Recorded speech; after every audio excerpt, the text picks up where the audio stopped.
Abdomen की examination में हम लोग सबसे पहले आते हैं फुट एंड की तरफ। फुट एंड पे हम visible pulsation, symmetry of the abdomen और एब्डोमेन की शेप देख लेते हैं। कोई मास या लंप तो नहीं नज़र आ रहा, मूवमेंट कैसी हो रही है, ये सब देखने के बाद हम फिर राइट साइड पे आते हैं और सेम चीज़ें देखते हैं। सिमेट्री देखते हैं, मूवमेंट देखते हैं चेस्ट और एब्डोमेन की, और साथ में देखते हैं कोई लंप या विजिबल पल्सेशंस तो नहीं है, विजिबल वेसल्स तो नहीं है, एंगोज्ड वेन्स तो नहीं नज़र आ रही हैं ऊपर, और सिमेट्री दोनों साइडों पे कैसी है, मूवमेंट सही हो रही है एब्डोमेन की, किसी जगह पे ज़्यादा या कम तो नहीं हो रही, कहीं पे बल्ज या तो नहीं बन रहा।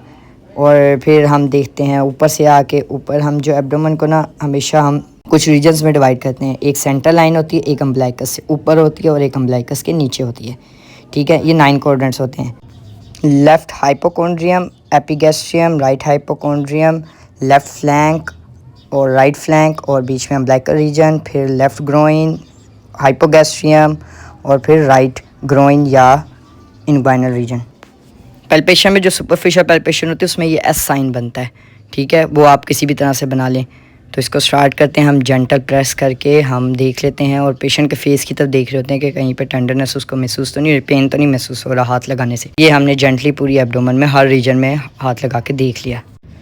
अब एक दफ़ा हम जो ना सुपरफिशियल के बाद थोड़ा सा डीप पैल्पेट करके देख लेते हैं कि हमें कुछ अभी तो है ना लंप वगैरह महसूस तो नहीं हो रहा जो हमें सुपरफिशियल पे नहीं महसूस हो। तो ये एक दफ़ा हम रफली देख लेते हैं पूरे एब्डोमेन को। अच्छा, मैंने एक्सपोजर नहीं था बताया। एब्डोमेन के लिए एक्सपोजर होता है ज़ीफी स्टर्नम से, ये स्टर्नम का जो लोअर एंड होता है वहाँ से लेके ये पूरा मिड थाई तक जो है ना एक्सपोज करना होता है, यानी कि इसमें पैंट भी रिमूव करनी होती है ताकि आप एब्डोमेन और जेनाइटल एरिया दोनों को देख सकें। ये आइडियल एक्सपोजर, लेकिन हम करते नहीं हैं। अब डीप पैल्पेशन में, विजुअल पैल्पेशन में हमने लीवर का लोअर बॉर्डर पैल्पेट करना होता है, तो हम ग्रोइन या इन्वाइनल रीजन से शुरू करते हैं। पेशेंट को कहते हैं एक्सपायर और इंस्पायर करता रहे, डीप ब्रेथ रहे। हर उसकी डीप इंस्पायरेशन पे लीवर थोड़ा सा नीचे आता है तो उसका लोअर बॉर्डर आसानी से पैल्पेट हो जाता है। तो इस तरह हम आहिस्ता आहिस्ता जेंटली पैल्पेट करते हुए पहुँचते हैं उसके लोअर बॉर्डर को पैल्पेट करते हैं कहाँ तक आ रहा है। जैसे यहाँ पे मैंने देखा और यहाँ पे मुझे लोअर बॉर्डर पैल्पेट नहीं हुआ, तो जो रिब है मैंने उसी के लोअर बॉर्डर को लीवर का भी लोअर बॉर्डर मान लिया। अब अपर बॉर्डर पे आएँ तो ये हमारे पास होती है ऊपर स्टर्नल नोच, स्टर्नल नोच के नीचे होता है एंगल ऑफ लुइस, एक जॉइंट सा होता है, उसके बिल्कुल लेटरली हमारे पास होती है सेकंड इंटरकोस्टल स्पेस। फिर सेकंड इंटरकोस्टल स्पेस से हमने परकस करते हुए आना है, थर्ड पे आना है, फोर्थ पे आना है, फिर हमने फिफ्थ पे आ जाना है और सिक्स्थ पे आना है, सेवन्थ पे आना है, और इस तरह हमने देखते हुए आना है कि कहाँ पे डलनेस हो रही है। अपर बॉर्डर आएगा, जाहिर सी बात है रेजोनेंट से डल परकशन नोट हो जाएगा। तो ये अपर बॉर्डर हो गया, और वो रिब्स का लोअर बॉर्डर था उसी को हमने लीवर का भी लोअर बॉर्डर माना, और ये पूरा हमारे पास आ गया लीवर स्पैन जो सेंटीमीटर में हम इंच टेप से नापते हैं।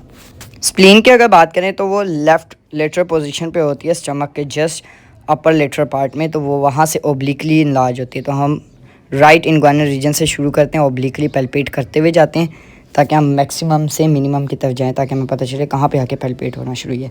तो ये लिप के हाइपोकोंड्रियम में आगे रीजन में, और रिप के बिल्कुल नीचे हमने पैल्पेट किया, यहाँ पे पैल्पेट नहीं हुई, ये हमने नोट करना है।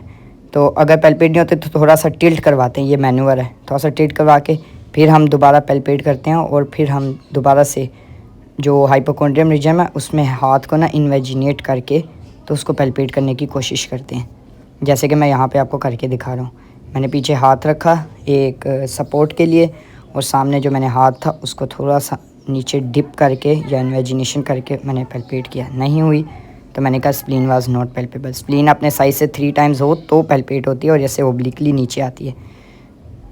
तो अगर अपने साइज़ में 3 टाइम्स नहीं हुई हुई, 2 टाइम्स हुई हुई है, तब भी पैल्पेट नहीं होगी। अब अगर बात करें हम ब्लैडर की, तो ब्लैडर को भी हम जेंटली प्रेस करके पैल्पेट कर लेते हैं कि ऊपर फील तो नहीं हो रहा। अम्बलाइकस से थोड़ा सा ऊपर शुरू करते हैं और पैल्पेट करते हुए जाते हैं। अगर फील हो कहीं पे वो गुब्बारे टाइप का, तो हम कहते हैं कि हाँ अभी ब्लैडर जो है ना डिस्टेंडेड है या यूरिन रिटेंशन है। फिर किडनीज़ के लिए आए तो इसका होता है by manual method. By manual का मतलब है कि एक हाथ हम पीछे रखते हैं और एक हाथ आगे रखते हैं, ये 2 हाथों से पैल्पेट होती है। आगे वाला हाथ हम फर्म रखते हैं क्योंकि रिट्रोपेरिटोनियल ऑर्गन है ये, तो आगे वाले हाथ को हम फर्म रखेंगे और पीछे वाले हाथ से हम किडनीज़ को पैल्पेट करेंगे क्योंकि वो पीछे की तरफ होती है, जैसे मैं यहाँ पे आपको करके दिखा रहा हूँ। लोग यहाँ पे गलती करते हैं, वो आगे वाले हाथ से पैल्पेट कर रहे होते हैं, ऐसा नहीं होता। तो आपने अगले वाले को फर्म रखना है और पीछे वाले से आपने पैल्पेट करना है। नॉर्मली किडनीज़ पैल्पेबल नहीं होती। परकशन की तरफ आए तो इसमें 2 होती हैं, एक होती है शिफ्टिंग डलनेस और एक फ्रिल थ्रिल। शिफ्टिंग डलनेस मैंने ज़ीफी स्टर्नम से परकस करता हुआ नीचे अम्बिलिकस तक आता हूँ। फिर अम्बिलिकस पे आके मैं लेटरली जाता हूँ और परकस करता जाता हूँ। जहाँ पे मुझे साउंड चेंज आएगा ना, टिम्पैनिक से डल नोट होगा, मैं वहाँ पे रुक जाऊँगा, कुछ सेकंड्स का वेट करूँगा। और वेट करने के बाद और पेशेंट को ना फिर टिल्ट भी करवाते हैं। उससे क्या होता है, जो फ्लूइड होता है वो दूसरी साइड पे शिफ्ट हो जाता है। थोड़ी देर मैं वेट करता हूँ फ्लूइड को नीचे जाने का। जब वो कुछ सेकंड्स गुजर जाते हैं, फ्लूइड नीचे चला जाता है, तो फिर मैं उसी जगह पे जहाँ पे हाथ मैंने फिक्स रखा हुआ है, जहाँ पे डल नोट आ रहा था, वहीं पे मैं फिर दोबारा परकस करूँगा।